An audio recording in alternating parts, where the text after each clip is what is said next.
السلام علیکم ناظرین، پروگرام دین کی دنیا کے ساتھ میں ہوں آپ کا ہوسٹ اویس اسحاق۔ ناظرین، ہمارے سیاستدانوں میں ایک رجحان دن بدن بڑھ رہا ہے، اور وہ رجحان یہ ہے کہ وہ اپنی تقاریر میں اپنے سیاسی مقاصد کے لیے مذہب کا استعمال کرنے لگ گئے ہیں۔ گو کہ اس وقت اس مذہب کے استعمال کی ضرورت نہیں ہوتی، لیکن عوام کو اپیل کرنے کے لیے اور اپنے ووٹ کے لیے مذہب کا استعمال کرنا تقریباً ہر سیاستدان کا یہ طرہ امتیاز بن چکا ہے۔ یقیناً یہ اہم موضوع ہے، اس پہ بھی بات کریں گے۔ اس کے علاوہ اس موضوع پہ بھی بات کریں گے کہ آج پاکستان میں جس سیاستدان کا دل کرتا ہے وہ عوام کو سڑکوں پہ نکالتا ہے، اور اس عمل کے دوران، اس احتجاج کے دوران، اس لانگ مارچ کے دوران عوام کا نقصان تو ہوتا ہے، لیکن ہمارے جو سیاستدان ہیں وہ بہت آرام کے ساتھ، بہت عیاشی کے ساتھ آتے ہیں، ان سیمینارز کو اٹینڈ کرتے ہیں اور اس کے بعد وہ چلے جاتے ہیں، لیکن عوام جس طریقے سے پستی ہے اس کا کوئی پرسان حال نہیں۔ جبکہ دوسری طرف ہم نے یہ بھی دیکھا ہے کہ عوام بیچاری برداشت کرتی ہے ریاستی جبر کو، اور تیسری طرف عوام جو ہے وہ سرکاری املاک کو بھی نقصان پہنچاتی ہے۔ اس تمام سینیریو میں شریعت کیا کہتی ہے، اس پہ بات کرنے کے لیے آج ہمارے ساتھ موجود ہیں مفتی محی الدین احمد منصوری صاحب۔ السلام علیکم حضرت، امید ہے آپ خیریت سے ہوں گے۔ مفتی صاحب، سب سے پہلا سوال آپ سے یہ کرنا چاہتا ہوں کہ ہمارے سیاستدان اپنی تقاریر میں پولیٹیکل گینز کے لیے مذہب کا استعمال کرتے ہیں، اس پر آپ کی کیا رائے ہے؟ بسم اللہ الرحمن الرحیم، الحمدللہ رب العالمین والعاقبۃ للمتقین والصلاة والسلام علی سید الانبیاء والمرسلین والحمدللہ رب العالمین۔ آپ نے سوال کیا ہے کہ پاکستانی سیاستدان اپنی سیاست کے لیے مذہب کو کیوں استعمال کرتے ہیں۔ ایک مسئلہ تو یہ ہے کہ پاکستان اور اسلام جدا نہیں ہے۔ پاکستان کے نظریات میں، پاکستان کی اساس میں، پاکستان کی بنیاد میں اسلام ہی اسلام ہے، اور اسلام سے ہٹ کر پاکستان کا وجود ممکن نہیں ہے، کیونکہ پاکستان کو جن شہداؤں نے اپنی جان کا نذرانہ پیش کر کے وجود میں لایا ہے، جنہوں نے پاکستان بنانے کے لیے اپنے جانوں کا نذرانہ پیش کی، انہوں نے اسی مقصد کے لیے پاکستان جانوں کا نذرانہ پیش کی کہ پاکستان اسلامی نہج پر مستحکم رہے، آباد رہے، اور پوری دنیا میں اسلامی نشر و اشاعت کا باعث بنے۔ بدقسمتی سے ہمارے سیاستدانوں نے پاکستان کی قانون کو، پاکستان کی جس مقصد سے ہٹا کر قانون کو، اس کے کلچر کو، اس کی تہذیب کو اسلام سے غیر اسلامی کی طرف گامزن کر دیا ہے، جس کی وجہ سے بہت زیادہ تشویش ہے اور لوگ پریشان بھی ہے۔ ہمیشہ یہ سوال اٹھتا ہے کہ آیا جس مقصد کے لیے پاکستان بنایا گیا تھا وہ مقصد کی جانب کیوں گامزن نہیں ہے۔ یہ تو ایک المیہ ہے اور یہ سوال ہے، اور تا قیامت یہ سوال رہے گا۔ اسی کے ساتھ ایک جو اہم سوال یہ ہے کہ جب اقتدار حاصل ہوتی ہے سیاستدانوں کو تو اسلام کو یاد نہیں کرتے، اسلام کی اساس کو بھی یاد نہیں کرتے، اسلام کو نافذ کرنے کی کوشش بھی نہیں کرتے، مگر جب اپنی سیٹ بچانے کی باری آئے، اپنی اقتدار بچانے کی باری آئے، یا پھر اقتدار کو دوام بخشنے کی باری آئے، یا پھر انتخابات میں جیتنے کے لیے عوام کو اپنے طرف مائل کرنے کی اسلام کا نام لیتے ہیں، یہ تو ایک فیشن بن چکا ہے، اور یہ تمام حرکتیں صرف اور صرف جو ہے اپنی حقوق، اپنے آپ کو بچانے کی ترکیبیں ہیں۔ ان کے دل میں اسلام نہیں ہے، کیونکہ یہ جو سیاستدان بھی اسلام کا نام لیتے ہیں یا اسلام کو استعمال کرتے ہیں، ان کو کبھی نہ کبھی صوبے میں اور پھر تو وفاق میں حکومت مل چکی ہے یا ملتی رہی ہے، مگر کبھی بھی انہوں نے اسلام کی فلاح و بہبود کے لیے، اسلام کی عظمت کے لیے، اسلام کو نافذ کرنے کے لیے کوئی اقدامات نہیں کیے۔ تو معلوم ہوتا ہے کہ ان کے جو یہ نعرے ہیں، یہ جو وعدے ہیں، یہ جو ارادے ہیں، یہ سب جھوٹے ہیں، سیاسی ہے، اور یہ جو ہے مکر و فریب پر مبنی ہے۔ ان کا ارادہ اصل یہ نہیں ہوتا کہ وہ اسلام کی طرف گامزن ہو یا اسلام کو نافذ کرے یا اسلام سے محبت ہے، صرف اپنی جو ہے جیت کے لیے اور اپنی خواہشات کی تکمیل کے لیے اسلام کو استعمال کرتے ہیں۔ میرے خیال سے ان کو اسلام کو نام کو استعمال نہیں کرنا چاہیے، بلکہ جس طریقے سے آپ کے عملی زندگی جس چیز کی دعوت دے رہی ہوتی ہے، آپ دیگر چیزوں میں بھی، سیاست میں بھی اسی کو استعمال کریں، اسلام کو خدا را استعمال نہ کریں۔ مفتی صاحب یہ بھی بتائیے گا کہ ہمارے معاشرے میں سیاستدان عوام سے قربانیاں تو لے رہے ہیں، لیکن عوام کو ان قربانیوں کا فائدہ نہیں ہو رہا بلکہ نقصان ہی ہو رہا ہے، اور سیاستدان اپنے سیاسی مقاصد تو حاصل کر رہے ہیں۔ اس حوالے سے شریعت کیا کہتی ہے؟ دیکھیں عبید صاحب، یہ ایک المیہ ہے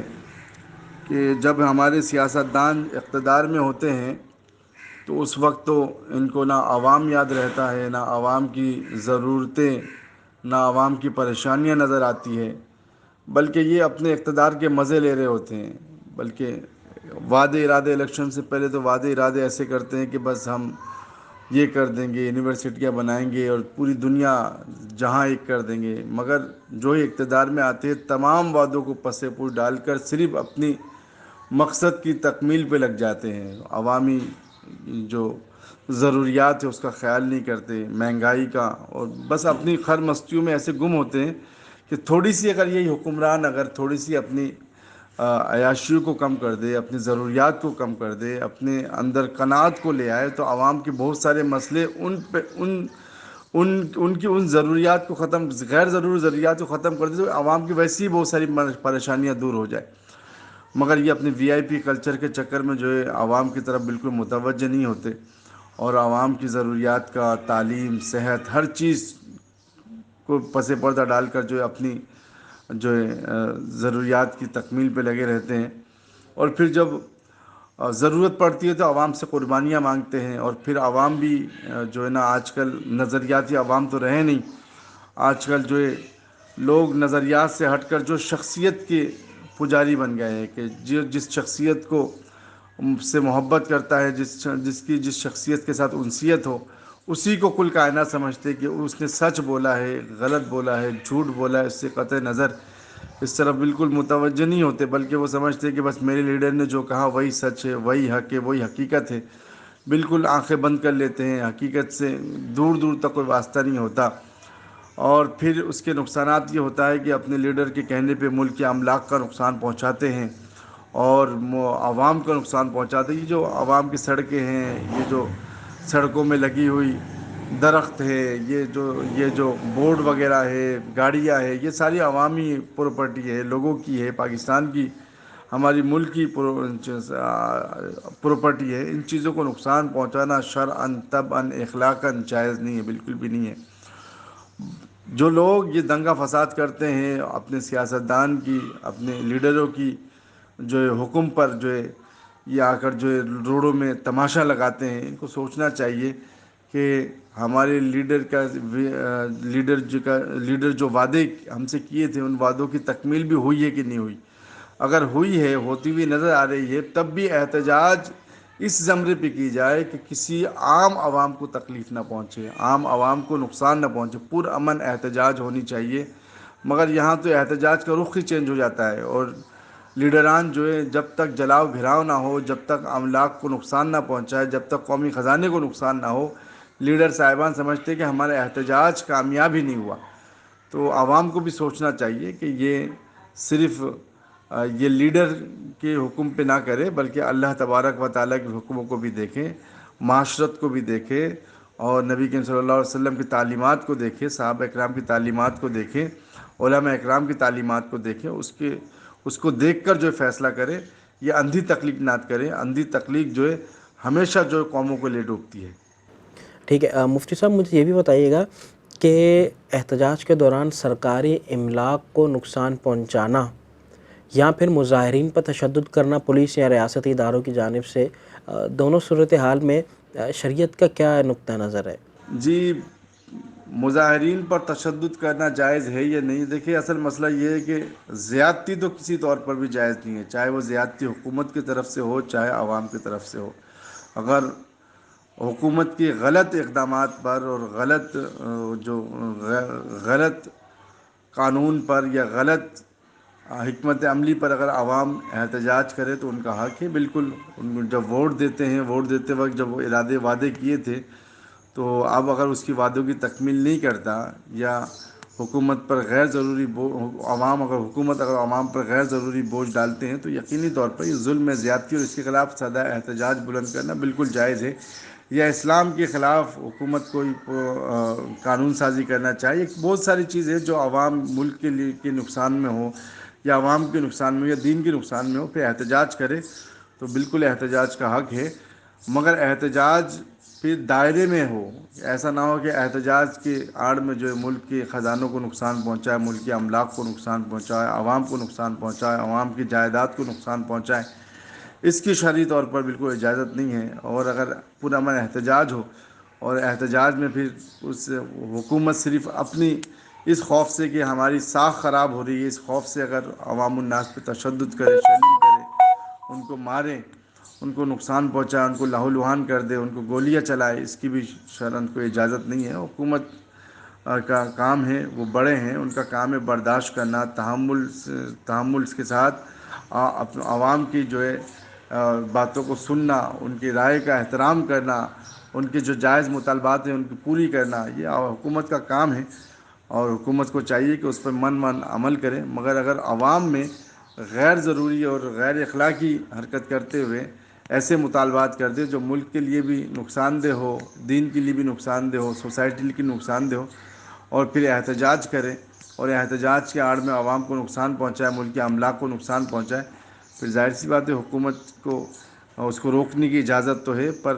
غیر ضروری تشدد کی اجازت بالکل نہیں ہے. ٹھیک ہے مفتی صاحب، آخری سوال میں آپ سے کرنا چاہتا ہوں، وہ اس ٹاپک سے ہٹ کے ہے. وہ یہ ہے کہ ہم نے اپنے معاشرے میں دیکھا ہے کہ ڈالر کی قیمتیں بہت اوپر جا رہی ہیں اور لوگ اس ڈالر کو خرید کر اس کی ذخیرہ اندوزی کر رہے ہیں تاکہ منافع حاصل کر سکیں.